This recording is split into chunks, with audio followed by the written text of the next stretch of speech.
Le PS est un parti d'élus qui est fait pour que chaque type qui gagne une cantonale se dise « Bon, Maintenant, je suis ça président. y est, je suis sur la route ». Ça veut donc dire que la politique de Retailleau, si elle ferme les yeux sur les principales valeurs de la droite quand il s'agit des étrangers, est une politique xénophobe. 25 milliards d'euros, les startups en France. Le chiffre d'affaires cumulé des coopératives en France, 360 milliards d'euros. Est-ce que tu as l'impression que les coopératives font l'objet de 15 fois plus d'attention par les gouvernants que les startups? La réponse est évidemment non. Salut, moi c'est Pauline. Tu écoutes Polykit, le podcast qui te donne les clés pour comprendre et changer le monde. Aujourd'hui sur mon canapé, je reçois Benoît Hamon. Bonjour Benoît. Bonjour Pauline. Pour celles et ceux qui ne connaissent pas Benoît Hamon, je vais faire une présentation rapide et puis tu me corriges s'il y a des choses dans la présentation qui ne vont pas. Benoît Hamon, tu as été particulièrement connu en 2017, quand tu étais le candidat du Parti Socialiste pour les élections présidentielles. Et des écologistes. Et des écologistes, tout à fait. C'est vrai que j'avais oublié ça, mais on peut se donner ça à notre crédit, nous les écologistes. Alors, je ne vais pas du tout me priver. Mais les écolos, quand ils veulent faire l'union et quand ils y croient, ils le font vraiment. À partir du moment où Benoît a gagné la primaire du Parti Socialiste, Yannick Jadot, qui était le candidat écolo, a dit « Mais nos idées se retrouvent dans ce programme, on a plein de combats en commun, donc on va faire la campagne avec Benoît Hamon. » Et c'est vrai, c'était aussi le candidat des écologistes. Aujourd'hui, tu t'es mis un peu en retrait de la politique. Alors avant ça, tu as été donc membre du gouvernement de... Pas Jean-Marc de Valls, Ayrault. de Jean-Marc Ayrault. Si, Valls, de Valls pendant 4 aussi mois à l'élu, quoi. Ok, donc de Valls aussi. On en reparlera après. Donc, tu as été 2 fois ministre. Ensuite, tu as été candidat à la présidentielle. Et en dernier, tu étais candidat sur la liste des écolos pour les régionales. Et c'est là qu'on s'était rencontrés. Et après, tu t'es mis en retrait de la politique. Maintenant, tu es le directeur général de Singa. Ouais. Et président de l'ESS France. Et ça, on expliquera plus tard ce que c'est. Et Singa, c'est une organisation qui travaille à l'accueil des personnes migrantes en France. Et donc, on va aussi beaucoup parler de migration, d'immigration, pour le plus grand plaisir de Pascal Praud, à qui je me ferai un plaisir d'envoyer directement cette émission après, puisque j'ai son 06, autant que ça serve. Oh, c'est cool, ça. Je te le passe si tu veux Non. après. Donc, on va faire une première partie sur... toi, Benoît Hamon, en tant que personne, avec le début de ton engagement. Ma question préférée des journalistes, c'est, bon voilà, toi tu viens d'où, t'as grandi où, et surtout, petit, est-ce qu'à la maison, à table, ça parlait politique? Jamais. J'ai pas baigné dans un environnement politisé, pas du tout. J'ai découvert très tardivement le vote de mes parents et en l'occurrence de mon père, qui était un vote à gauche. Mais quand je dis tardivement, c'est quasi à ma majorité. Ok. Donc avant, je ne savais pas ce qu'il votait. Et j'ai grandi entre la Bretagne, le Sénégal et le Kremlin-Bicêtre dans le 94.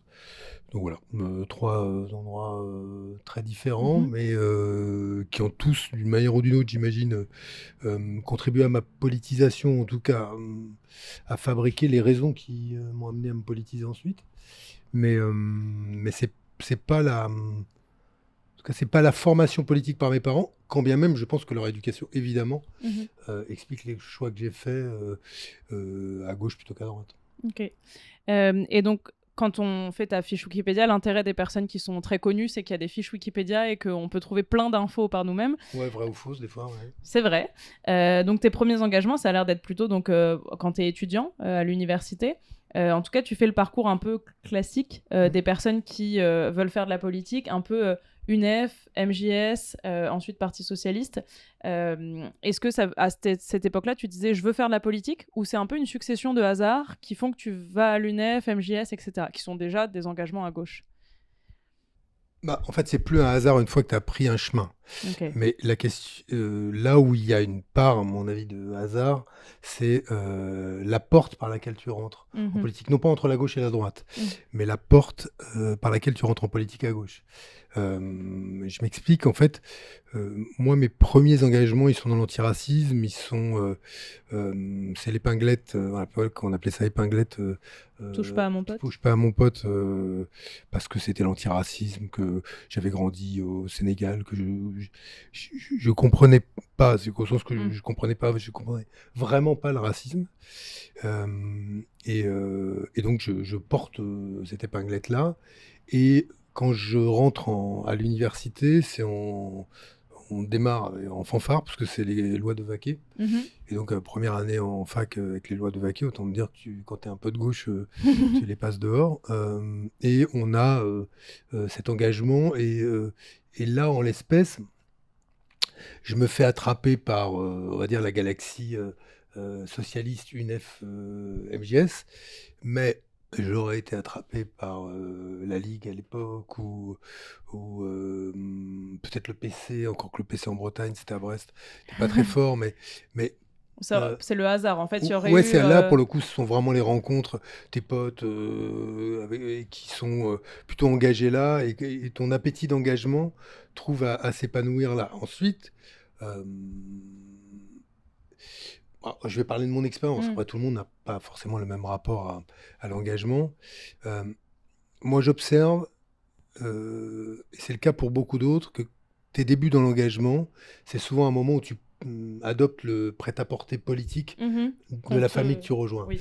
Donc très vite, on va te dire, faut penser ci, ça, ça, ça et ça. Et comme ta réflexion n'est pas aboutie dans tous les domaines, que ça vient chemin faisant, et parfois assez tardivement, quand tu fais pas l'effort justement Mm. d'avoir d'esprit critique par rapport à cet engagement, eh bien tu prends le catéchisme de ton parti, de la sensibilité de ton parti, Mm. de la sensibilité de ton syndicat, et tu vas vivre quand même pas mal de temps avec ce catéchisme-là. Mhm. L'intérêt, c'est qu'à l'époque, avec le catéchisme, si je peux me permettre de continuer à te filer la métaphore religieuse, c'est que on avait les écritures qui allaient avec, c'est-à-dire qu'on avait des textes, on était formés, on nous disait par exemple que l'affrontement entre la première et la deuxième gauche trouvait son origine dans ce qu'avaient été les combats idéologiques entre Kautsky et Bernstein dans la social-démocratie allemande. Donc tu allais puiser dans cette histoire-là, Mhm. politique, les références, les mouvements philosophiques, politiques qui accompagnaient cette histoire. Et donc, on était formés ainsi, formés à combattre d'autres, et c'était utile, avec cette quand même considérable limite, qui est que finalement, tu portes un uniforme politique Mm. qu'on t'a mis sur les épaules, comme on t'aurait collé un uniforme scout, quoi. Mhm. Alors, j'exagère un peu, hein, il y a quand même peu de distance critique, mais globalement, les premières armes, elles sont, je les ai vécues ainsi. Toi, t'étais un parfait, enfin, un bon petit soldat du PS, ou en tout cas Alors, un bon petit soldat des rocardiens. Ok. Dans le PS, la deuxième gauche, c'est-à-dire moi, donc je suis grandi à Brest. Brest, c'était une ville ouvrière avec l'Arsenal, où la deuxième gauche avait un enracinement social très fort. Pour les gens qui regardent, quand tu dis première gauche, deuxième gauche, parce que Ouais. pour les gens qui ont fait leur carrière au PS, ça paraît Ouais, évident, ouais, mais pardon, pour mais tu as raison. des gens qui sont nés en 2000, On 2010... va dire, pour faire vite, la première gauche, elle est associée à Mitterrand. C'est une première gauche qu'on caractérisait comme attachée au rôle central de l'État. Et là où la deuxième gauche était beaucoup plus décentralisatrice. Ok. Elle est plus écologiste, parce qu'on n'est pas très centralisateur. Oui, on peut dire plus écologiste, mais il y avait aussi un rapport différent à la loi et au contrat. La deuxième gauche faisant davantage confiance dans la négociation sociale, là où la première disait non, c'est par la loi qu'on doit fabriquer la norme. Donc là-dessus, après, toutes les nuances existent en réalité, mais on va dire qu'elles se distinguaient par une culture de la transformation sociale et une culture démocratique qui était un peu différente. La stratégie n'était pas la même, quand bien même on voulait réduire le temps de travail, augmenter les salaires, améliorer le contrat éducatif, etc., etc. Et donc, moi, par l'entrée que je prends dans l'engagement, je rentre par la deuxième gauche, je rentre par par ce qui était à l'époque le rocardisme, qui est très vite, c'est marrant d'ailleurs, je le découvre, mais je ne le comprends pas, à cette époque-là, caractérisé comme la droite du PS, le rocardisme.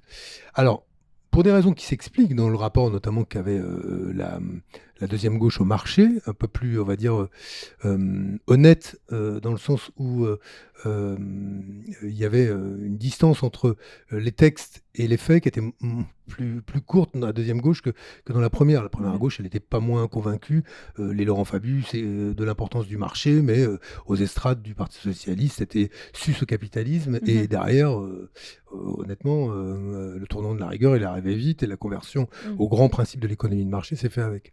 Donc, il y avait quand même cette idée ou image du rocardisme plus à droite, et qui allait bien à certains, qui rentraient d'ailleurs dans le rocardisme pour cela, qui fait que la première fois que je vois Valls, d'ailleurs, quand j'étais un jeune militant rocardien brestois, je le vois dans une université d'été, je me souviens encore, et moi j'arrivais avec...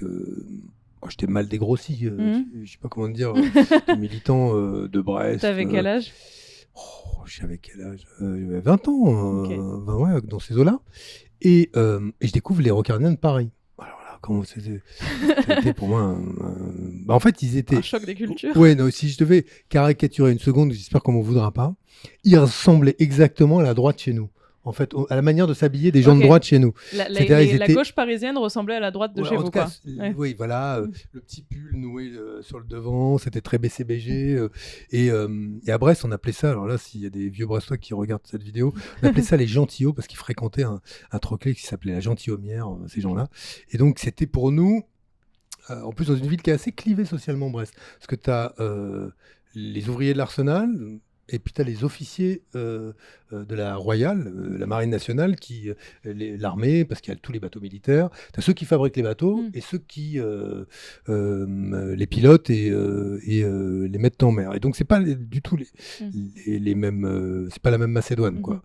Et donc, ce qui était drôle, c'est donc quand je monte à Paris la première fois, j'avais l'impression que mes... camarades rocardiens ressemblaient un tout petit peu aux gens qu'on avait en face à Brest. Voilà, mais bon, ça c'est pour l'anecdote. En vrai, sur le fond, c'était pas le cas. Ok. Et donc, après, tu fais donc classique, UNEF, MGS, etc. Et après, donc, ça y est, t'es dans le... Je sais pas comment dire, t'es dans le... Comment dire, la pipeline en anglais. La lancée, t'es...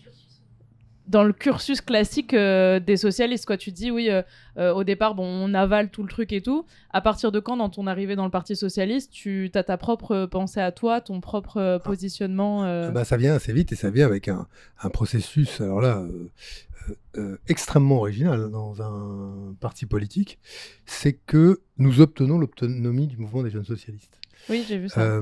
Et ça, c'est toi en partie qui... exactement. Okay. Ouais, moi, il n'y avait pas que moi à cette époque-là, mais on est rocardien. Or, Michel Rocard, quand il était rentré à la SFIO, revendique l'autonomie des jeunes socialistes, notamment des étudiants socialistes, et l'obtient.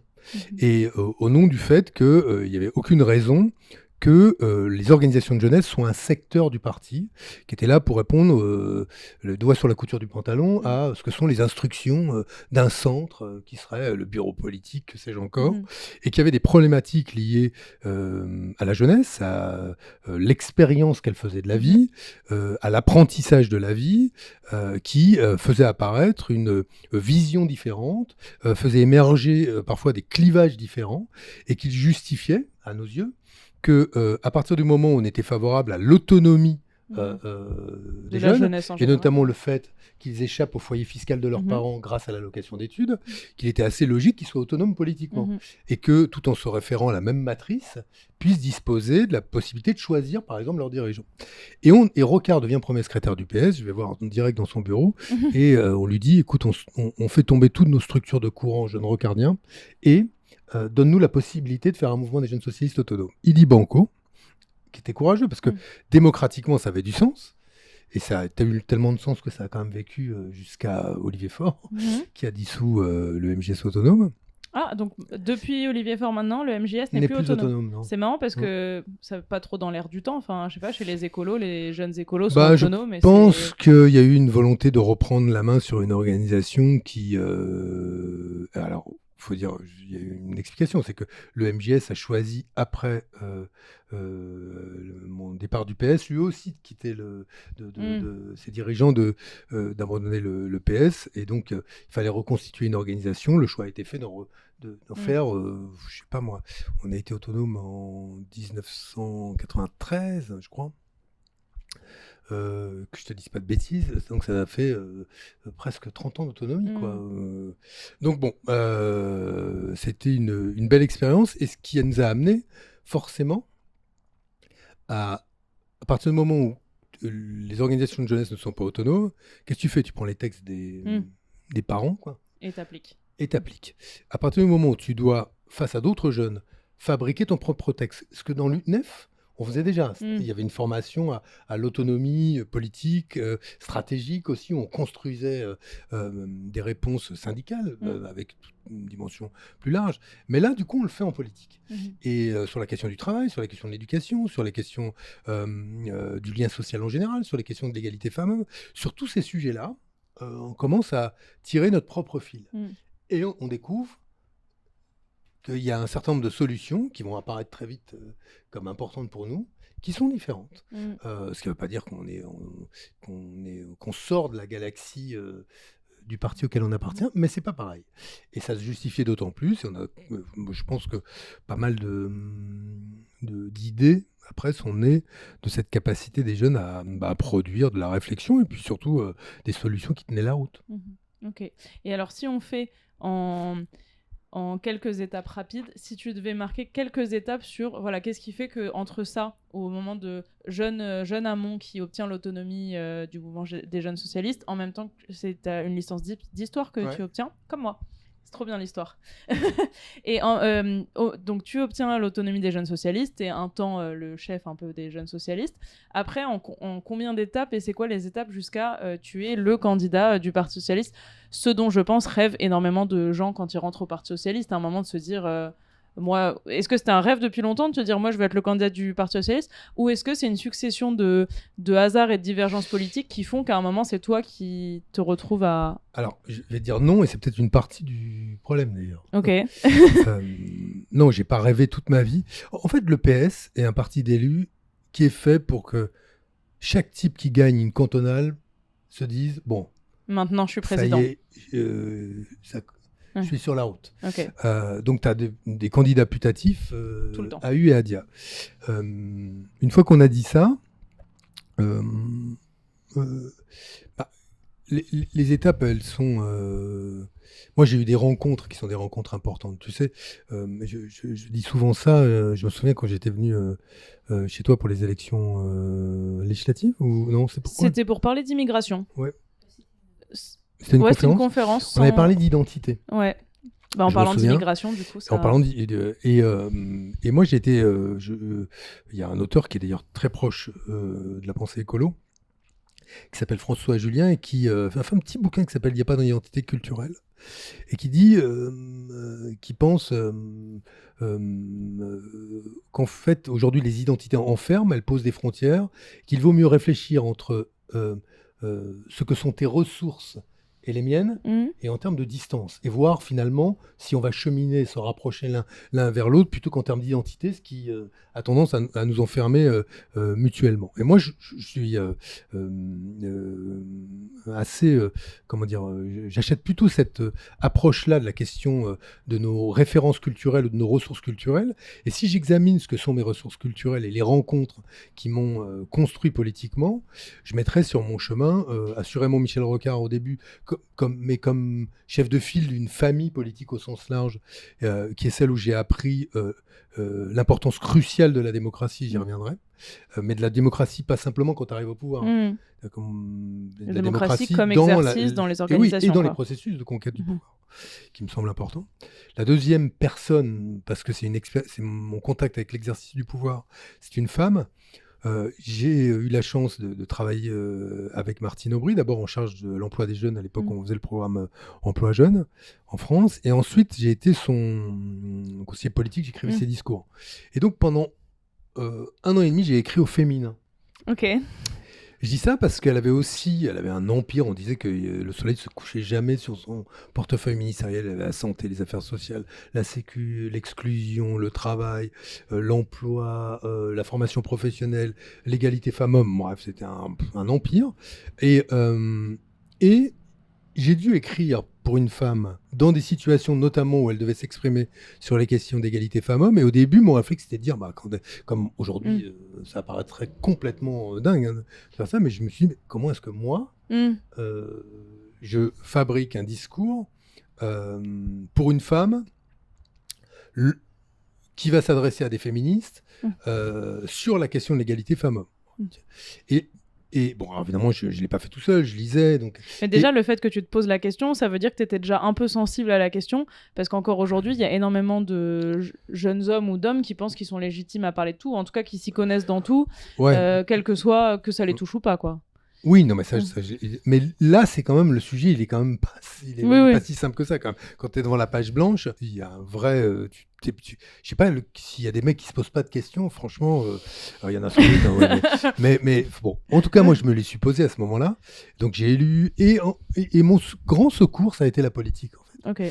Mon grand secours, ça a été justement d'essayer, sans faire l'expérience des phénomènes de domination que je lisais, de pouvoir essayer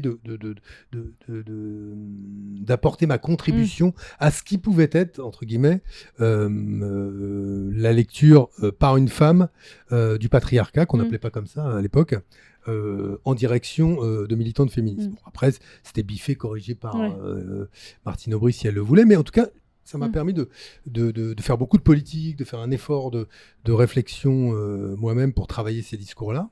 Et donc, ça a été une rencontre importante. Puis, après, je vais te dire, en fait, Aubry, elle a des qualités, des défauts. On parle souvent de ses défauts, mais quand sa merdait, elle tombait à gauche. Ouais. Ce qui est quand même une bonne qualité, ça. Ouais. Moi, je l'ai vu face au patronat dans les négociations sur les 35 heures. Je l'ai vu face au patronat sur à peu près tout. Je l'ai vu sur la loi exclusion. On a fait une des plus belles lois de lutte contre la pauvreté. On crée la couverture maladie universelle. Bon, tu vois, tu peux faire le kéké, etc. Quand t'as été là-dedans, tu sais qu'au moins t'as à un moment fait bouger les lignes. Et avec un personnage qui est évidemment contrasté, Martine Aubry. Mais voilà, qui tombait du bon côté, et souvent tombait plus à gauche, ce qui est rare au PS, que c'est sa position de départ. Il y a des gens qui vont te dire « Ouais, donc moi je vais tenir bien bon la ligne », et tu les vois, ils tombent quand même à la fin bien plus à droite que ce qu'ils avaient posé comme exigence. Elle est tombée toujours à gauche de sa position de départ. Donc c'était assez intéressant à voir. Donc ça, c'est une expérience. Puis la dernière personne dont je veux te donner le nom, c'est une personne qui pour moi est importante pour de multiples raisons, humainement, politiquement, c'est Henri Emmanuelli, qui est un personnage à part aussi dans l'histoire, qui vient de la première gauche, mitterrandiste, amateur d'ortolan, un personnage avec une culture incroyable, et qui est un des plus grands passeurs que j'ai vu en termes de transmission. Et je vais vous donner une anecdote, j'ai déjà raconté, mais quand je suis candidat au poste de premier secrétaire, pas au candidat, Henri décide, Mélenchon est encore au PS à l'époque, et je suis candidat au poste de premier secrétaire, et Mélenchon aurait pu être candidat. Non, et Mélenchon aurait pu être candidat, et Henri aurait pu être candidat. Et Henri décide de passer, et c'est moi qui suis mis en avant. Et tout se passe bien, ce congrès, on fait un vrai bon congrès en interne du PS, on fait des voix, on fait un bon score. La gauche du PS, on dépasse nos objectifs. Et après, il y a l'élection au poste de premier secrétaire. Et tu dois faire ton discours. À l'époque, le PS, c'est des milliers de délégués en congrès. Et autant te dire que quand tu vois l'ambiance qu'il y a aujourd'hui au PS, là, c'est pareil. Et c'est très clivé, c'est très c'est tendu. Ah ouais, et puis ça c'est très violent. Et puis c'est très étrange que tu disais ça. Tu vois des personnalités à l'époque qui étaient des personnalités nationales de très haut rang qui sont là partout, et tu vas faire ton discours pour être successeur de François Mitterrand. Donc il y a un peu pour faire vite, de tension. Et autant j'avais maîtrisé toutes mes interventions dans la préparation du congrès, tout le monde m'avait dit vraiment, tu avais été bon là-bas. Là, je suis pris d'un stress, mais tu vois, avant de faire mon intervention, je relis, j'aimais pas, c'est les discours écrits, donc rien ne me va, on m'avait préparé un truc, j'avais demandé à des copains, rien ne me va, et je me dis, putain, mais c'est de la merde, il n'y a rien qui me va, et je dis à Henri, on est dans un bureau, il y a une vingtaine de personnes, de la motion à ce moment-là, je lui dis, écoute, je sens pas, c'est nul, et il voit que je suis énervé, et il voit que si... et on est à 2 heures ou 1 heure et demie du discours, que s'il ne se passe pas quelque chose, je vais être mauvais, quoi. Ouais. Et puis c'est voilà, dans un moment où on a besoin d'être en pleine possession de ses moyens. Et là, il fait un truc, comme le mec a été président de l'Assemblée nationale, tu vois, il a l'expérience, il prend toutes les vingtaines de mecs et de nanas qui sont dans le bureau, il fait dégagez. Il dégage tout le monde un par un. Il dit laissez-le tranquille 2 secondes. Il prend sa gitane, il s'assied à l'entrée du truc sur son fauteuil, il allume sa gitane, assis devant la porte, et il dit je reste là, personne ne te fait chier, t'as 1 heure et demie. Il est resté avec sa clope à attendre pendant 1 heure et demie à fumer ses clopes sur clopes, etc. Ah, ça devait être horrible. Et mes grands-parents fumaient des gitanes. Et il m'a dit maintenant reconcentre-toi sur ce que tu as toujours raconté, tu refais la même chose. J'ai eu ce moment de paix, en quelque sorte. J'ai reconstitué mes forces sous l'aile protectrice de ce mec. Et je suis parti. Mais on a tout déchiré.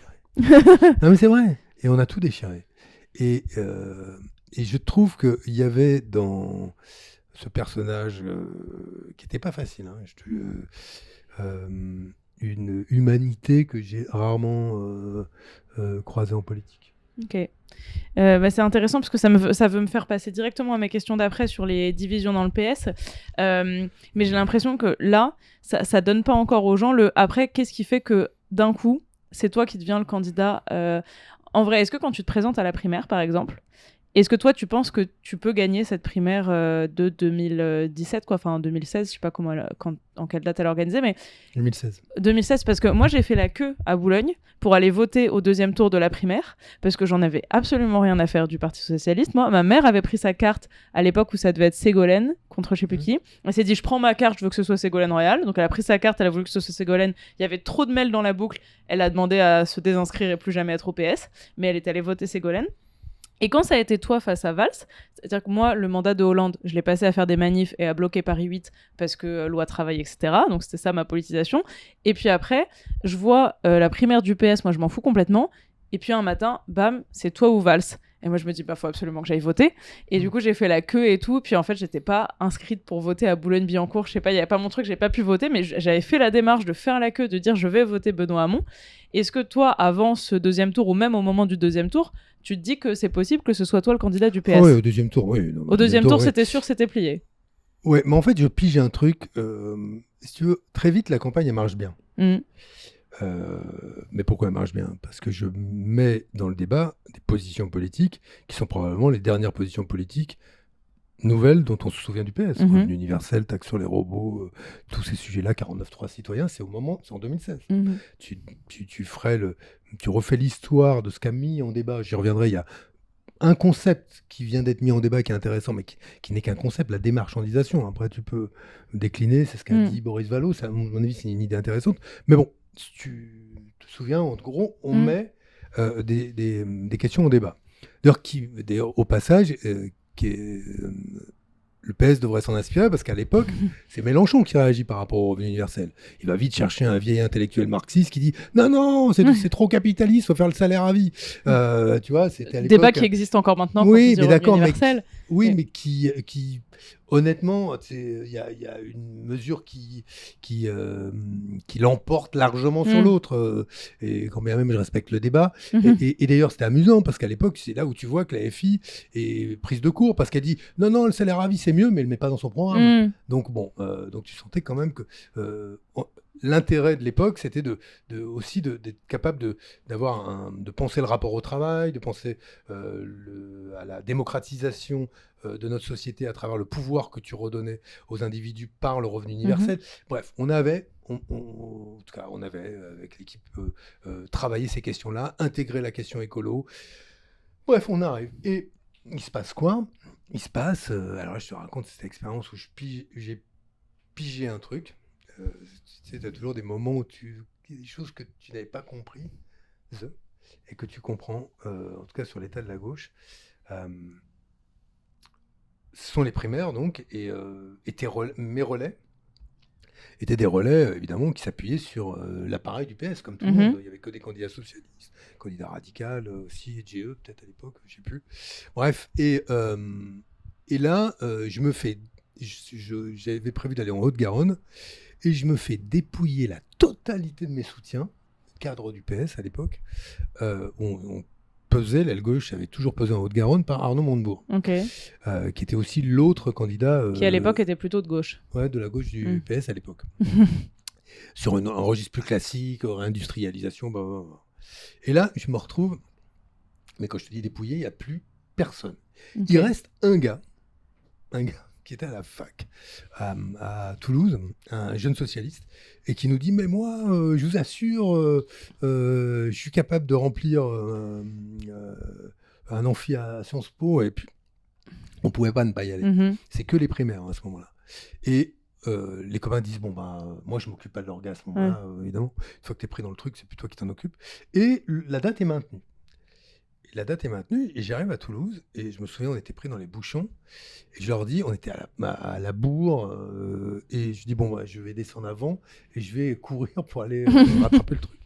Et j'arrive, c'était à Sciences Po, je crois, à Toulouse, et je vois là une foule devant le bâtiment, et je me dis, tiens, vraiment, qu'est-ce qu'ils font tous là? Et je pensais faire une conf en fac avec un amphi plein, et là, je vois vraiment une foule incroyable.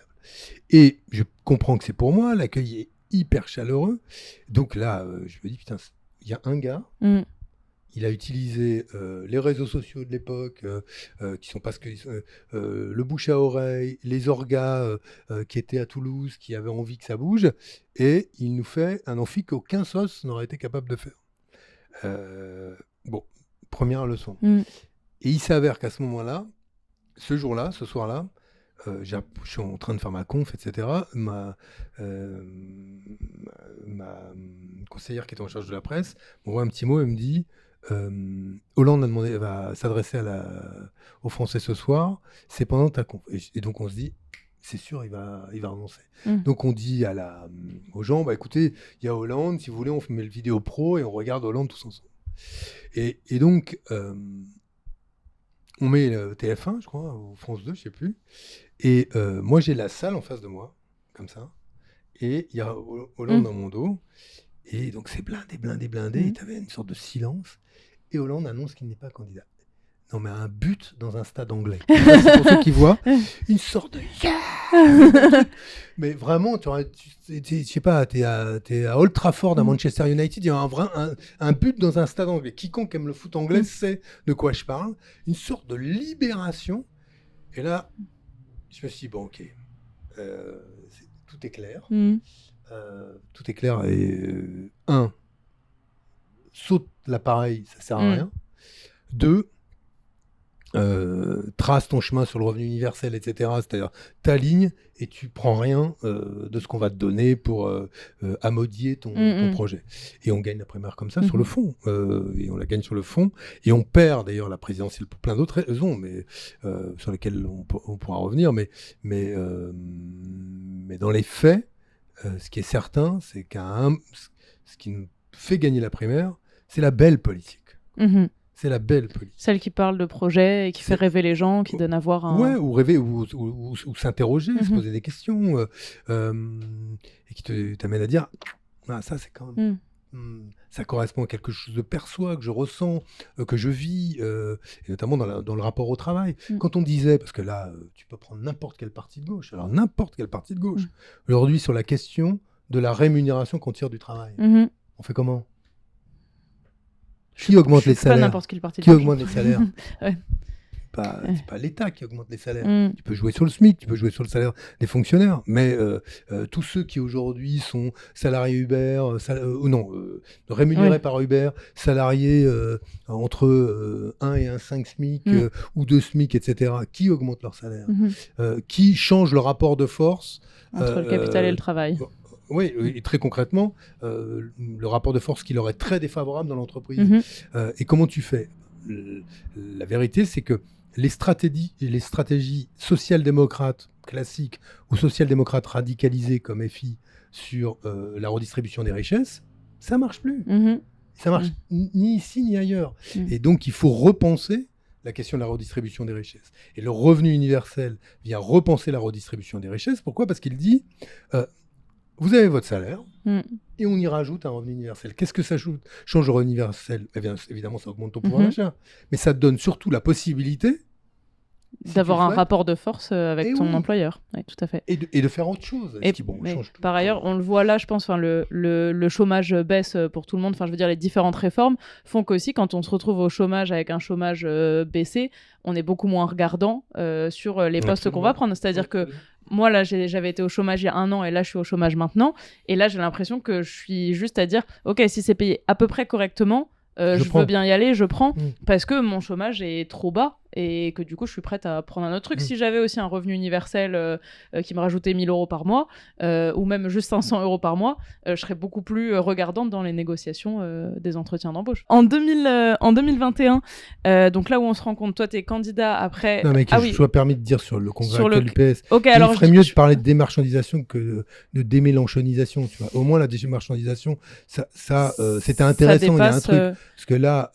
du coup, attends, je te pose ma petite question sur le PS, c'est que toi, après les présidentielles, du coup, tu quittes le PS en formant Génération et t'emportes un peu toute l'aile gauche, vraiment à gauche du PS. Et donc, on pouvait se dire que entre les 2 lignes, Valls et Hamon, et ben du coup, il reste plus que la ligne droite du PS. Et en fait, là encore aujourd'hui au Congrès, on a quand même l'impression qu'il y a une ligne plus à gauche, une ligne plus à droite. Est-ce que c'est la ligne de droite qui s'est un peu divisée en deux, ou est-ce qu'il y a de la gauche qui est restée au PS ? Enfin, comment t'analyses le dernier congrès du PS en essayant de le faire en genre 1 minute ? Alors, je ferai juste une précision de langage. Tu as dit vraiment à gauche. En fait, tous les gens de gauche pensent qu'ils sont vraiment à gauche. C'est vrai, c'est vrai. Et en fait, le problème, c'est pas de savoir qui est la vraie gauche et quelle est la... Donc, s'il y a une vraie gauche et l'autre est une fausse gauche, c'est de savoir quel est le projet qu'on met sur la table et quelle est la stratégie qu'on propose pour qu'il s'applique. Et tu peux avoir aujourd'hui des courants de gauche dont on juge qu'ils sont forts sur la question sociale et d'autres moins comment dire, moins offensifs ou moins progressifs sur la question sociale. Et de la même manière, sur une question qui n'est pas moins importante, tu peux juger qu'il y a certains courants qui sont forts sur la question démocratique et d'autres qui ne le sont pas. Et en fait, si tu te mets à faire un procès en trahison à l'autre gauche dès lors qu'elle n'est pas assez écolo, démocratique ou sociale, tu découvriras qu'en fait, on est tous le traître de quelqu'un à gauche. Et que Mélenchon est le traître de la gauche social-démocrate sur la question européenne ou démocratique, et que la gauche social-démocrate est le traître, le traître de la France insoumise sur la question sociale, ou par exemple la question internationale, par exemple. Etc., après, c'est pas traître de l'un ou de l'autre, mais par exemple... c'est un peu ce qu'on entend. Oui, mais je veux dire, par exemple, Hollande, ma génération, on peut s'être senti trahi parce que moi, j'étais militante pour aider les migrants où j'ai fait des manifestations, et ma peur, enfin mes traumatismes de manifestation, c'est sous Hollande, mais là, tu as raison. C'est une trahison de moi. Mais évidemment, mais là, c'est pas pareil. Là, c'est la différence, c'est entre les engagements que tu prends et la politique que tu fais. Ce que je veux dire, c'est quand de manière totalement froide, on déclare « moi, je suis la vraie gauche, les autres ne le sont pas ». Par contre, tu as entièrement raison. C'est d'ailleurs ce que j'avais dit à Valls, qui me disait que comme j'avais été frondeur, je n'avais pas été respectueux, en gros, ou très fidèle à ceux qui m'avaient nommé. Et je lui avais dit, la première des fidélités, je crois un truc dans ce genre, c'est quand même de respecter le programme politique sur lequel on a été élu, ce qu'il n'avait pas fait. Et là, tu as entièrement raison. C'est que tu as le droit de faire l'inventaire. Vous aviez dit ça, vous ne l'avez pas fait. Et quand bien même vous ne l'avez pas fait, vous n'avez même pas donné d'explication, voire même, on a le sentiment que vous nous avez promené, ce qui est arrivé à plusieurs reprises. Ça, j'ai aucun problème avec ça. Mon problème, c'est quand on dira, Oui, les cette écolos gauche, c'est pas la pour vraie cette raison. gauche. Bah oui, Oui, voilà. oui, oui. Non, je suis Ou d'accord. les insoumis pour cette raison, ou les socialos pour d'autres. Mais du coup, si on avance sur ça, juste, il y avait un truc à dire sur les tendances qui existent au PS maintenant, ou Moi, je pense si on qu'ils ont peut plus des désaccords stratégiques que que des accords de idéologiques. tendances. Et du coup, la vraie gauche, la gauche plus radicale du PS qui existait à ton époque ou autour de toi, elle serait aujourd'hui chez Génération, chez les écolos ou plus nulle Elle est part. forcément chez Génération, chez certains sont partis à la FI, Oui, c'est vrai. d'autres à ELV, d'autres sont revenus au PS. Je pense qu'il y a plein de gens qui sont. Bah, en fait, comment vous dire En fait, les appareils, je m'en fous, moi.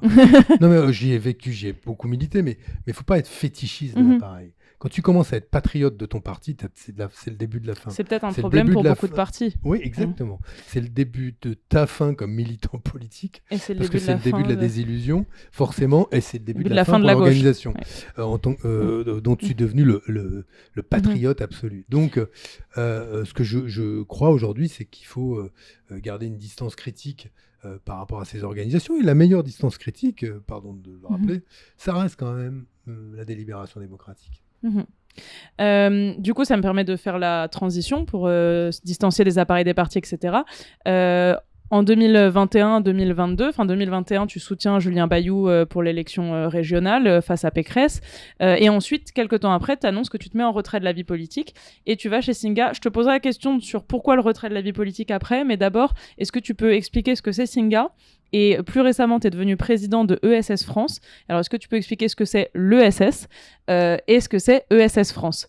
On peut dire qu'on crève de chaud ici aussi ou pas Oui, tu peux redemander de l'eau et tout. Enfin, ouais, on est. C'est une étuve. Mais c'est pour ça que moi je suis engagée chez les écolos, c'est que je résiste pas aux vagues de chaleur.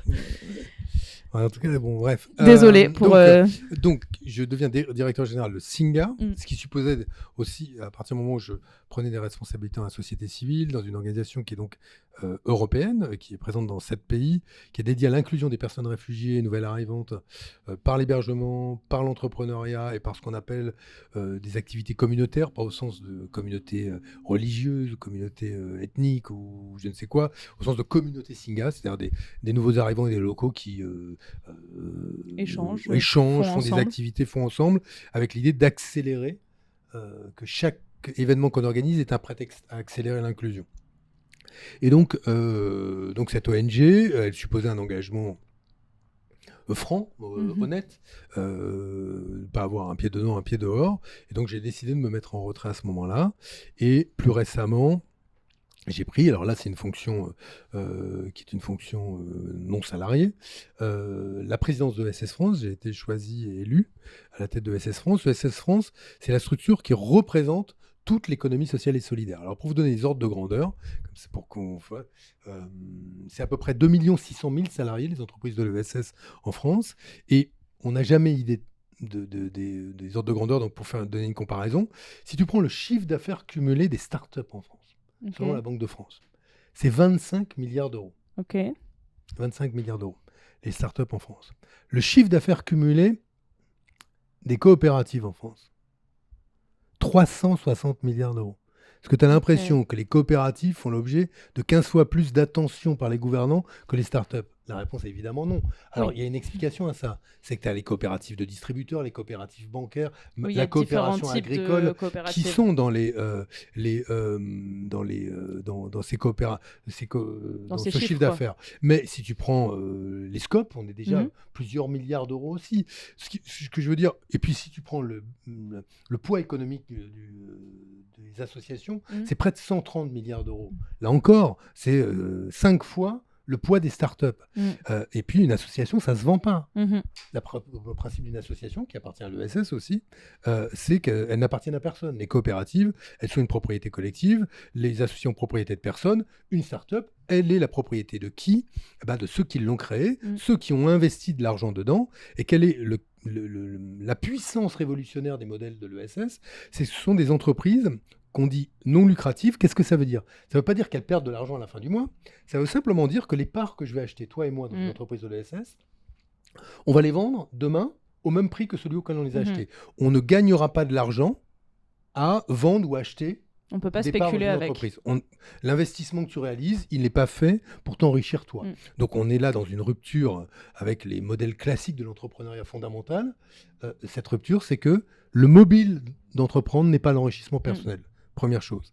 Et pour que ça fonctionne, ces entreprises de l'ESS, on a instauré un principe qui est, à la différence là encore des entreprises conventionnelles, c'est que le pouvoir que j'aurai dans l'entreprise quand je suis dans l'ESS n'est pas lié au montant de l'investissement que je réalise. Si tu prends 100 parts dans une entreprise de l'ESS et je n'en prends qu'une, tu as une voix, j'ai une voix. Et c'est ça qui est révolutionnaire. Parce que là encore, c'est pas le poids de ton investissement qui détermine le pouvoir que tu auras. Voilà ce que sont les entreprises de l'ESS. Et faut le savoir, alors la loi ESS que j'ai fait passer en 2014, qui a été adoptée, c'est une des lois les plus copiées, les lois françaises les plus copiées dans le monde. Pourquoi ? Parce qu'il y a une histoire de la France et de l'économie sociale, puis de l'économie solidaire, qu'on fusionnait ensemble, qui est une histoire qui fait qu'on a une incroyable diversité des modèles entrepreneuriaux, entreprises sociales, associations, fondations, coopératives, mutuelles, qu'on a... ces entreprises sont omniprésentes sur ce dernier kilomètre de l'intérêt général, où tu verras que tu vas dans certains quartiers politiques de la ville ou certaines zones rurales, le service public il y est résiduel, l'économie conventionnelle est quasi absente, et tu trouveras quoi ? Un EHPAD non lucratif, mutualiste ou associatif, une crèche associative, une épicerie solidaire ou une ressourcerie, une recyclerie, un club de sport amateur, un établissement culturel, ça c'est que l'ESS. Et est-ce que ça, par exemple, en étant président de SS France, c'est pour un peu faire du lobbying pour ce secteur-là de l'économie française, est-ce que ce secteur-là, il a besoin d'être mieux représenté auprès de... Enfin, j'imagine que le gouvernement Macron, c'est pas du tout l'aspect de l'économie qui les intéresse. Mais en fait, est-ce qu'ils s'en sortent bien parce qu'ils sont un peu détachés de l'économie classique ou qui est plus spéculative, non, je vais même te dire, et là, j'en profite pour faire un petit message à la gauche. Ok, on pourra le couper et le mettre en réel sur Insta, tu pourras le partager en taguant direct la gauche. Le budget tel qu'il avait été imaginé par Barnier, mais tel qu'il a été globalement repris par Bayrou, va avoir comme conséquence en 2025, selon l'UDES, c'est le patronat de l'ESS, qui aura 185 000 suppressions d'emplois dans l'économie sociale et solidaire cette année. Dans des assos, dans des coopératives, bref, dans le médico-social, le sanitaire et social, 185 000 emplois supprimés. Et les premières défaillances, on les voit venir. Qui a repris ce chiffre-là, à ton avis, pour dire c'est pas normal ? La droite ? Quand on l'a mis en pub, le patron du MEDEF, qui a dit pourquoi ? Parce que certaines entreprises voient combien les acteurs de l'ESS sont utiles pour l'économie, pour eux aussi, quoi. Mais essentiels. Parce que non seulement ce sont des entreprises qui existent, délivrent un service, mais que c'est aussi une médecine pour réparer tous les dégâts réalisés ou par l'économie conventionnelle et parfois par les politiques publiques. Donc, on s'est retrouvé avec un patron des patrons qui reprenait le chiffre que nous avions donné, mis dans le débat, quand, alors quelques parlementaires l'ont fait, mais jamais les chefs de la gauche l'ont dit, il y a là un plan social massif qui va avoir des conséquences en termes de destruction du lien social, de désordre, à l'heure où où la France est l'objet de guerres hybrides dans lesquelles des stratégies qui sont des stratégies hostiles à nos modèles démocratiques cherchent à diviser les gens. Tout ce qui crée du lien social est précieux.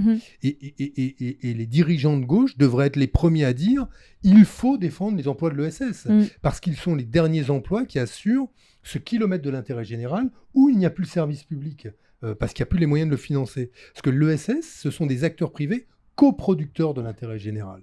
Et je regrette qu'aucun dirigeant de gauche n'ait jugé utile de faire de cette question-là un élément fort du discours. Alors, il y a eu des parlementaires de gauche, sur tous les bancs qui l'ont fait, mais on était toujours sur des parlementaires qui m'en veuillent pas, mais qui n'étaient pas encore pas les parlementaires de premier rang. C'était pas le top 5 de chaque parti, et quand même j'espère qu'ils y appartiendront au top 5. Et ça, toi par exemple, tu es quand même quelqu'un qui a peut-être le numéro de téléphone portable des top 5, et est-ce que ça te permet pas, soit en les appelant, soit t'organises un dîner chez toi, vous dites là il y a un truc hyper grave, machin et tout. Je leur dis aller sur le canapé de Pauline. Non mais je veux dire, t'arrives pas à faire ça pour des sujets comme l'ESS où quelque part, tu es aussi un acteur qui a marqué la politique à gauche, etc. Tu as une voix qui porte.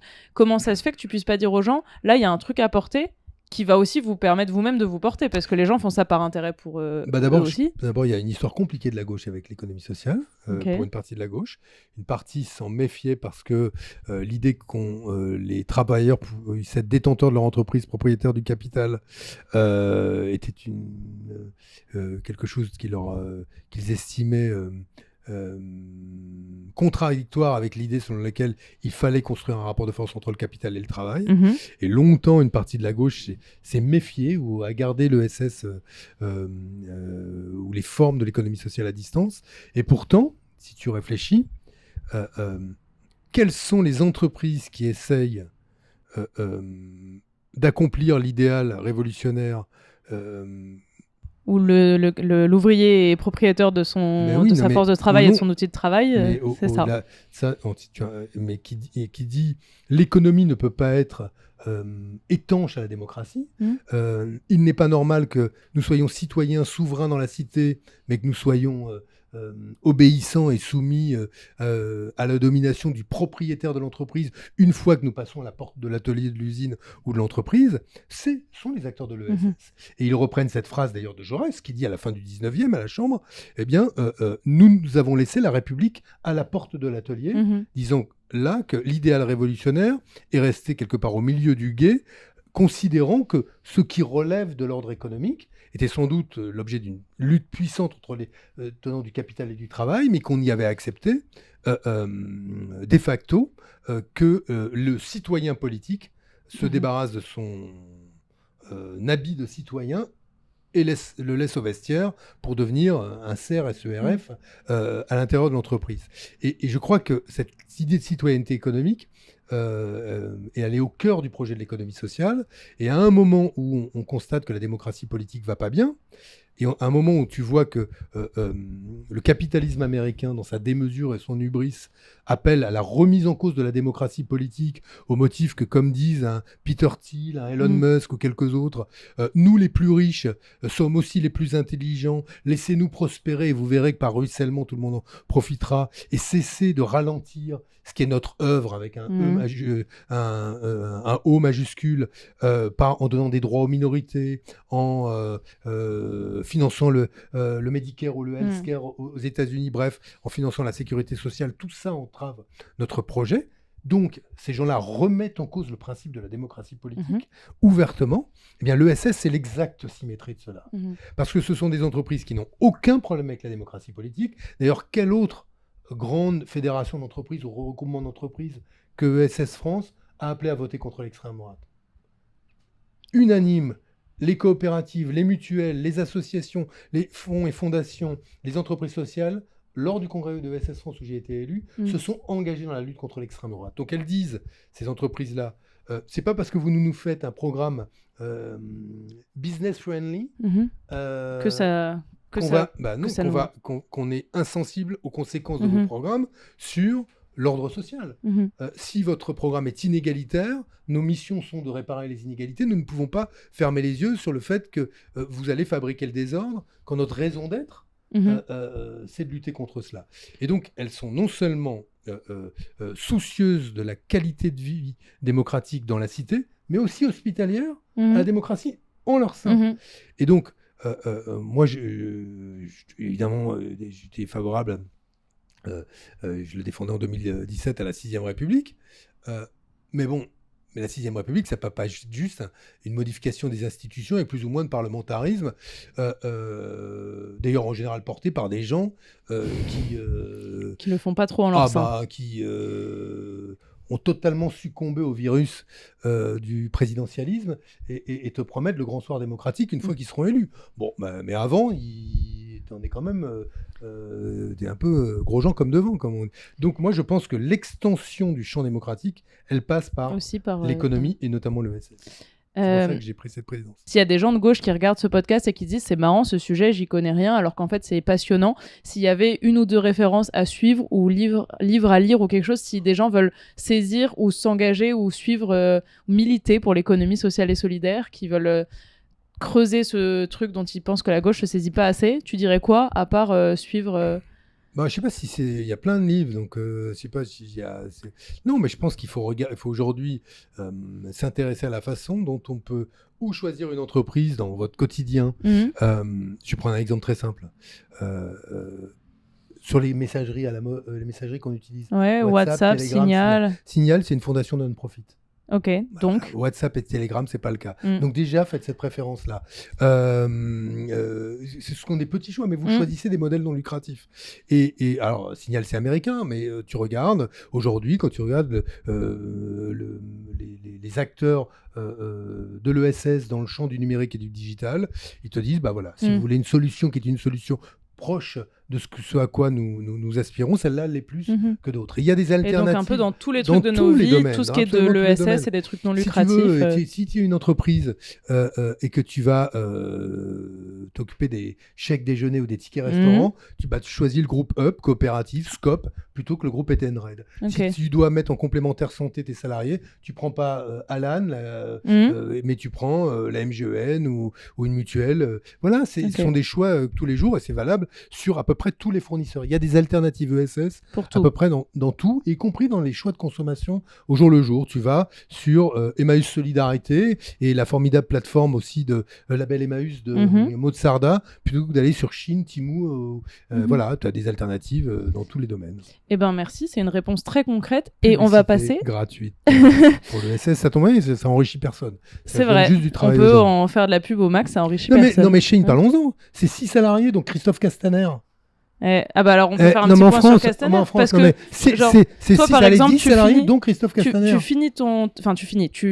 Tu te mets en retrait de ta carrière politique, tu vas dans l'associatif. Christophe Castaner, il se met en retrait de la vie politique, il va dans le lobbying pour s'en mettre plein les poches en gros. Je sais pas s'il y a une... je pense qu'il gagne plus que moi. Ouais, bah oui, c'est sûr qu'il gagne plus que toi en tant que Singa et président gratos de mais parce que ESS moi, France. Le motif, il n'est pas l'argent. Oui. Toi, ton motif, c'est une société correcte pour... Oui, non, mais puis surtout, essayer de... Il y a aussi un intérêt au sens où j'ai incroyablement appris en dirigeant une ONG. Incroyablement appris.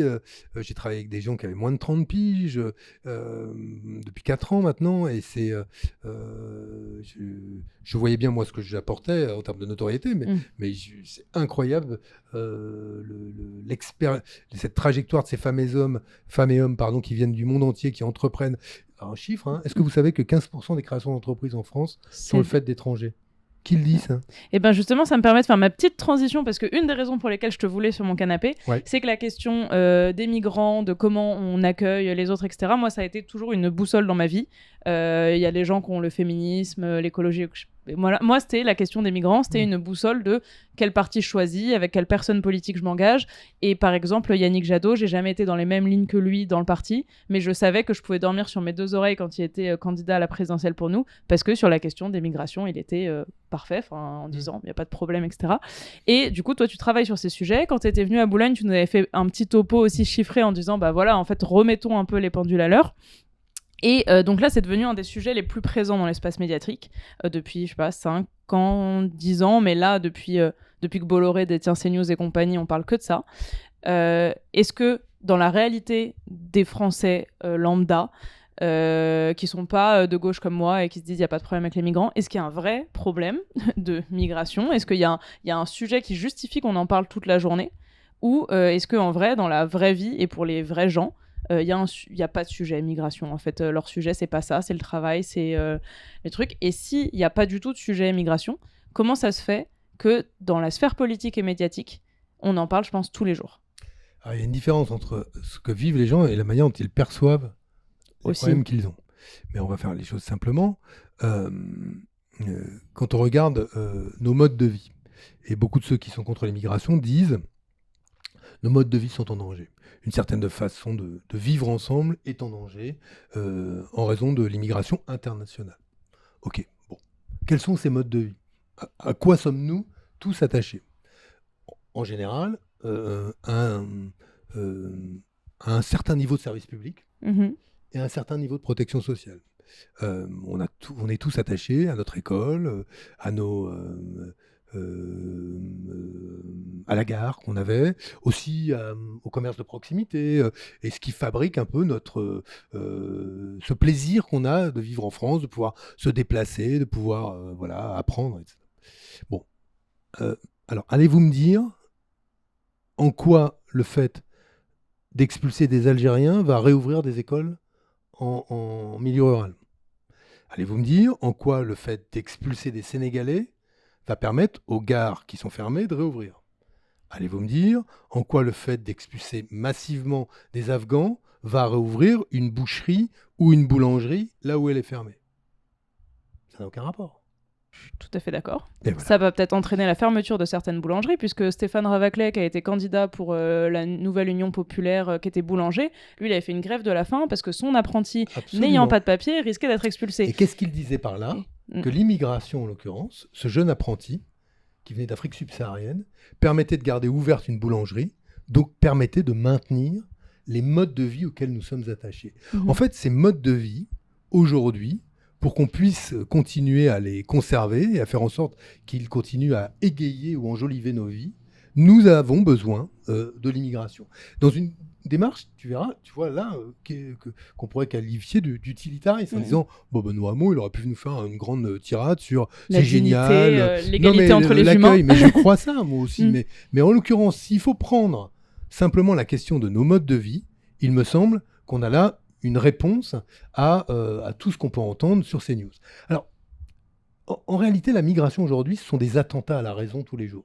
Je vais prendre un autre sujet. Les retraites. J'en avais parlé quand j'étais chez toi, je crois. Mais les retraites. Si vous regardez la situation des étrangers par rapport aux retraites en France, ils sont ceux qui ont les pensions les plus faibles sur une période la plus courte parce qu'ils ont fait les métiers les plus pénibles. Ils ont cotisé toute leur vie. Mais en gros, au moment que le système de retraite passe à la caisse, c'est à eux qu'on versera les plus petites pensions et sur une période qui est plus courte que la moyenne des Français. Si on enlevait les cotisations des travailleurs étrangers, si on disait on n'en veut plus, c'est terminé, ça va, ils profitent du système, comme Zemmour, Le Pen, le stagiaire de 3e Bardella, Retailleau. Retailleau, voilà. Si on faisait ça, eh bien, tu interroges les économistes, que moi j'ai fait au moment du débat sur les retraites. Il faudrait, pour équilibrer le système, porter l'âge légal de départ à la retraite à 67, 68, etc., 69, 70 ans. En fait, d'ores et déjà, le débat n'est plus 64 ans. Il devrait être, selon le même raisonnement, 68 ans. Qui dit au RN vouloir aujourd'hui faire votre politique migratoire, ça aura comme conséquence ou de porter l'âge légal de départ à 68 ans, ou, ce qu'ils ne disent surtout pas, et j'ai pris à témoin sur RTL récemment un de leurs députés RN, je ne me souviens jamais de leur nom, qui il fait n'est pas pas d'accord, c'est un peu court comme raisonnement, et je lui ai dit, mais la réalité, c'est que vous allez baisser les pensions des retraités, parce qu'il n'y aura plus de cotisants, et donc il faut que vous assumiez que soit il y a des migrations internationales et on est inclusif, soit, eh bien, vous faites sauter le système de protection sociale dans ce pays. Et évidemment, ça, ils ne le disent pas. Mais peut-être que c'est aussi une partie de leur projet de faire sauter le système de protection sociale dans ce pays, parce qu'en fait, la droite et l'extrême droite sont aussi ceux qui attaquent et la sécurité sociale et l'assurance chômage. Enfin, c'est aussi ceux qui ne sont pas très attachés à ça. Tu as raison, mais ce qui est intéressant pour nous, c'est d'aller de démontrer aujourd'hui, et là, j'ai le sentiment que quand les gens écoutent davantage quand tu leur parles de leur retraite et quand tu leur parles de leur pension. Parce qu'ils voient bien que tout ça, c'est fragile, à force qu'on leur dise que le système n'est pas équilibré. Et ils sont parfaitement capables de comprendre qu'aujourd'hui, celui qui cotise paye leur pension. Et que s'il n'est plus là pour cotiser, il va y avoir une menace sur leur pension. Et moi, je pense qu'il y a des arguments comme cela qui doivent être beaucoup plus utilisés pour démontrer l'inanité absolue sur le plan économique et social du projet qui consiste à dire qu'on va faire cesser l'immigration. La question, du coup, la plus importante, je me dis s'il faut avancer... Si on voulait, en gros, régler le problème lié à l'immigration, si on voulait, dans mon sens, du coup, faire une politique de gauche, qu'est-ce que c'est si la gauche arrive au pouvoir demain et qu'on te met ministre en charge de la solidarité moi, je sortirais du ministre de l'Intérieur ces questions-là. Ça, pour commencer. Moi, mon projet, c'est d'être ministre de l'Intérieur pour pouvoir dire tout ça, ça relève pas de mon ministère et sortir toutes ces questions-là du truc. Mais si demain, voilà, t'es ministre, la gauche est au pouvoir, qu'est-ce qu'on fait Bah, pour l'immigration. tu régularises par le travail, tu as une politique et une politique. En fait, le sujet, c'est comment est-ce que tu organises la société pour qu'elle soit inclusive. Et ça, c'est valable pour une entreprise, c'est valable pour une ville, c'est valable pour une nation. Et donc, le sujet, il est... euh, on n'aura pas d'afflux de gens. J'ai entendu un jour Bernard Cazeneuve dire il ne faut pas faire d'appel d'air. Oui. Euh, Ça, c'est un autre truc qu'on entend très souvent, que mais si c'est- jamais on est trop Alors, accueillant, l'appel il y aura d'air, tout c'est le monde notre qui va système venir. de protection sociale. On est d'accord? Ouais. C'est parce qu'on aurait une protection sociale avec notamment l'aide médicale d'État qui serait trop favorable. Bon. Il y a deux raisons pour lesquelles tu choisis un pays. Les emplois disponibles et l'existence d'une diaspora. Je vais parce que je sais que je vais avoir du boulot et je sais qu'il y a des gens qui parlent ma langue qui vont me faciliter l'accès à un logement. Ce sont les deux raisons. C'est documenté partout. Et c'est pour ça qu'en France, c'est ceux qui viennent des pays qu'on a colonisés, qui parlent français, où il y a une large diaspora, ils se disent on va venir ici. Exactement. Ceux qui ont Donc, été colonisés par l'Angleterre vont en Angleterre. Exactement. Et donc, il y a indiscutablement, c'est les deux arguments. Et si notre système de protection sociale était la raison pour laquelle les gens venaient. Alors, expliquez-moi, nous sommes en France, protection sociale et assurance maladie, on va dire... Parmi les meilleurs. Parmi les meilleurs au monde. Et donc, des gens quittent au risque de leur vie avec leurs enfants ce pays paradis de la protection sociale pour aller où?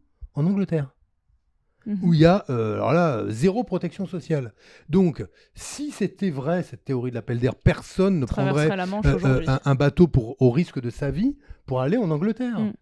Il n'y a personne qui choisit de prendre un bateau en Méditerranée parce que le Doliprane est mieux remboursé en France qu'en Italie. Ça n'existe pas. C'est encore un attentat à la raison.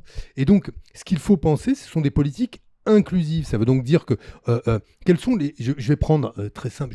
Soyons de droite une seconde. La droite, elle vous dit quoi? Ce qui est les deux piliers de la société, c'est le travail et la famille. Okay. Bon, alors, pourquoi est-ce qu'on refuse aux étrangers la possibilité d'être régularisé par le travail quand ils travaillent et payent des impôts? Pourquoi est-ce qu'ils n'ont pas de papier quand ils travaillent? Première question que je pose à Retailleau, puisqu'il aime le travail. Bon, première question. Et deuxièmement, ce sont les mêmes qui te disent que le pilier d'une société, la cellule qui assure le ciment d'une société, c'est la famille. Pourquoi refuse-t-on le regroupement familial qui offre le calme, la paix à un homme ou à une femme quand il est étranger? Ça veut donc dire que la politique de Retailleau, si elle ferme les yeux sur les principales valeurs de la droite quand il s'agit des étrangers, est une politique xénophobe.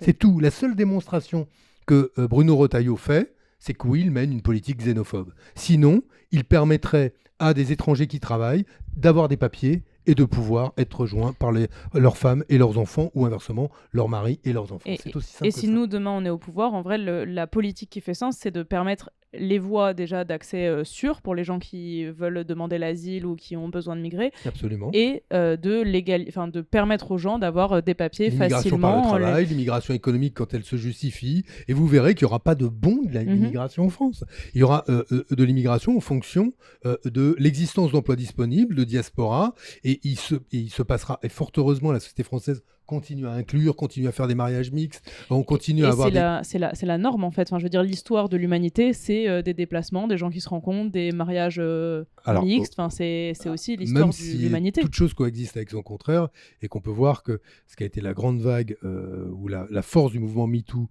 se traduit aujourd'hui par l'existence d'un mouvement masculiniste, machiste, viriliste, puissant, Backlash. que tu as en face de l'écologie le contraire de l'écologie, que tu as en face de ces mouvements d'inclusion, de mixité, d'interculturalité, exactement le contraire, avec le fait que le racisme a cessé de baisser, qu'il réaugmente dans la société, et qu'il réaugmente, ou qu'on le redécouvre. On le redécouvre là où il existait dans l'administration, et qu'il est peut-être maintenant beaucoup plus décomplexé qu'il ne l'était auparavant, dans la société, dans l'entreprise. C'est aussi une réalité. Donc, ce que je crois, c'est que face à cela, il faut avoir une vraie politique de gauche et dire que c'est assez simple. être pour ou contre les migrations, c'est aussi débile que dire je suis pour ou contre le soleil. En fait, il y a des migrations internationales et il continuera à y en avoir et elles continueront à grandir à mesure que la démographie, par exemple, africaine sera forte et qu'en Europe, on vieillira. Voilà, c'est aussi simple que ça. Et donc, les migrations, elles existeront. La question est de savoir, sommes-nous inclusifs ou sommes-nous exclusifs? Et si nous sommes exclusifs, ça n'empêche pas les gens de rentrer, mais ça crée du désordre. Pourquoi? Parce qu'on a choisi de ne mettre que des barrières, là où de facto les populations se mélangent de gré ou de force. Super mot de la fin pour cette partie, et comme ça il nous reste 5 minutes pour faire la boule, et je veux pas que les gens soient frustrés d'avoir envoyé des messages, qu'on les ait pliés, imprimés et qu'on n'ait pas de questions. En gros, ça c'est des gens qui ont mis, vas-y, tu peux commencer à piocher, c'est des gens qui ont mis des questions en commentaire pour que tu les poses, et on n'a pas filtré. Je peux dire donc le nom? Iserti, oh la vache. Ouais, bah bon courage pour dire le nom. Le nombre optimal de candidats à gauche selon vous, quand? Où? Ah, optimal. Est-ce qu'il en faut 1 ou 2? Il y en aura 2, c'est bien 2. Ok, vas-y, tu peux faire jusqu'à ce que le temps soit épuisé. Au moins 2. 2 bien, ouais, 2 c'est bien. Qu'au moins il y ait une petite proposition. À gauche, si on met les filles évidemment dedans. Ouais. Hein, ouais. Bah, tu les mettrais Non, où? parce qu'il y a des gens, tu sais, maintenant je préfère préciser quand même. Tarolim, qu'est-ce qui vous donne de la force aujourd'hui? C'est elle, tu peux lui répondre en la regardant. Qu'est-ce qui me donne de la force aujourd'hui? Qu'est-ce qui me donne de la force aujourd'hui? T'as pas le droit de dire mes enfants ou des trucs comme non, ça. Hein. Faut des non. trucs qui donnent de l'espoir aux militants. Oui, tu peux dire ça aussi. Hein. Bah, écoute, moi je vais te dire, on a pris une grosse claque, nous, les ONG, avec l'arrivée de Trump. Dans les 15 jours qu'on suivi, on a perdu des financements, on est essentiellement financé par des acteurs privés. Mais tout à l'heure, je disais, toute chose coexiste avec son contraire. Et ben on a vu, je peux pas donner les noms là, mais on a vu des alliés apparaître dans des boîtes privées, dans des administrations, en mode, attendez, nous on marche pas là-dedans. On continue, on va renforcer les programmes. Ah ben, je vais prendre un exemple. Si je vais donner un nom, tiens, on va dire, je vais donner même un nom de banque. Le Crédit Mutuel et la Fondation Crédit Mutuel. Le Crédit Mutuel en France a créé le dividende sociétal. Une banque qui décide d'affecter 15% de son résultat net, 600 millions d'euros, à de l'impact social et à la subvention directe aux assos, tous les ans. Hein. Ça fait 1,5 milliard en 3 ans. Bon, bah écoutez, chapeau là, on peut dire banque de l'ESS hein, au passage. Je dis ça, je dis rien. Moi, je suis pas en plus, j'ai pas mon compte en banque au Crédit Mutuel, donc Alors, bonjour. Est-ce qu'en vous présentant à la présidentielle 2012, vous n'avez pas empêché la gauche d'arriver au pouvoir volontairement? Si, en 2012, j'ai vraiment empêché, c'est François Hollande qui a gagné. Et donc si c'est pour, je vois bien. Ça, c'est quelqu'un qui te fait le reproche plutôt, du coup, 2017. Qui se dit en 2017. Non, mais si t'as le droit de croire ça, si t'es assez con pour croire ça, crois ça. Et pardon d'être, ça me fatigue. Oui, mais il n'y a pas des gens qui se présentent en se disant tiens, je vais empêcher la gauche d'arriver au pouvoir. Enfin, surtout que j'étais devant dans les sondages au début. Donc, bah oui. Moi, j'ai fait une dizaine de rassemblements pour que Hamon et Mélenchon se mettent ensemble. Ouais. Ma vie, c'était des rassemblements pour l'Union. Je ne préfère pas vous raconter les coulisses. On n'a plus le temps. Votre plus beau souvenir de campagne en 2017? Ah, ça, c'est plus joyeux. Bah si, il y avait des beaux souvenirs. Ah oui, non, mais il y a plein. En fait, tu n'as que des beaux souvenirs. Nous, on n'a fait que des campagnes perdantes, on n'a que des beaux souvenirs. Je crois que le meeting de Bercy, c'était très puissant, en termes de puissance, on va dire. Mais je crois que quand j'ai été à Vénissieux-Vaux-en-Velin, ou quand j'étais dans les quartiers, Trappes, évidemment, mais là, il y a tellement d'images de gens que j'ai croisés. C'était ça les meilleurs moments de la campagne. Ouais, moi, tu te dis, je peux raconter une anecdote. Je passe un jour à côté d'un chantier à Paris. Et il y a les gars qui me reconnaissent. Travailleurs, beaucoup étaient immigrés. Et ils disent au chef de chantier, je ne sais plus comment il l'appelle, il dit ah, regarde qui c'est, c'est pas le tien, c'est le nôtre celui-là. Et le nôtre, ça m'a touché. En fait, ils auraient pu dire ça d'un autre dirigeant de gauche, j'imagine.